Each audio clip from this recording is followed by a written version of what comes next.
ನನಗೇನೋ ನೀನು ಆ ಬೈಕ್ ತಗೊಳ್ಳೋದು ಸರಿ ಕಾಣಿಸ್ತಾ ಇಲ್ಲ. ಅದ್ರ ಮೇಲೆ ನಿನ್ನಿಷ್ಟ. ಬೇಜಾರಾಯ್ತೇನೋ? ಆಗ್ಲಿಲ್ಲ ಅಂತ ಏನಕ್ಕೆ ಸುಳ್ಳು ಹೇಳಿ, ಸ್ವಲ್ಪ ಆಯ್ತು. ಆದ್ರೂ ಕೊನೆಯದಾಗಿ ಕೇಳ್ತಾ ಇದ್ದೀನಿ, ನಾನು ಆ ಬೈಕ್ ತಗೊಳ್ಳೋದು ನಿಜವಾಗ್ಲೂ ನಿನ್ಗೆ ಇಷ್ಟ ಇಲ್ವಾ? ಬೇಡ ಬಿಡು, ಯಾಕೋ ಸರಿ ಕಾಣಿಸ್ತಾ ಇಲ್ಲ. Hello. Hello sir, good morning. Good morning. One second. ಹಾ. ಒಂದು 5 minutes ವೇಟ್ ಮಾಡಿ ಸರ್. ನಿಮ್ ಬಿಲ್ ಜನರೇಟ್ ಮಾಡಬೇಕು. ನಿಮ್ ಬೈಕ್ ನ ನಾವೇ ಹೊರಗಡೆ ತಗೊಂಡ್ ಬರ್ತೀವಿ. Okay. Thank you.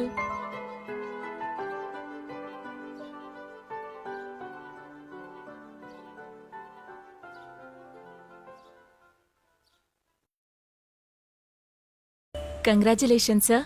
ಈ ಕ್ಷಣದಿಂದ ಈ ಬೈಕ್ ನಿಮ್ದು. Please have it sir. ನೀವು ಬೈಕ್ ನೋಡ್ಕೊಂಡು ಹೋಗಿದ್ ನೆಕ್ಸ್ಟ್ ಡೇನೆ ನಿಮ್ ತಾಯಿಯವ್ರು ಬಂದು ಈ ಬೈಕ್ನ ನಿಮ್ ಹೆಸರಲ್ಲಿ ಬುಕ್ ಮಾಡಿ ಹೋದ್ರು. Congratulations once again sir. ನನಗೆ ನೀನ್ ತಗೊಳ್ಳೋದು ಅಂದ್ರೆ ಇಷ್ಟ ಇಲ್ಲ, ಬಟ್ ನಾನ್ ಕೊಡ್ಸೋದು ಅಂದ್ರೆ ತುಂಬಾ ಇಷ್ಟ.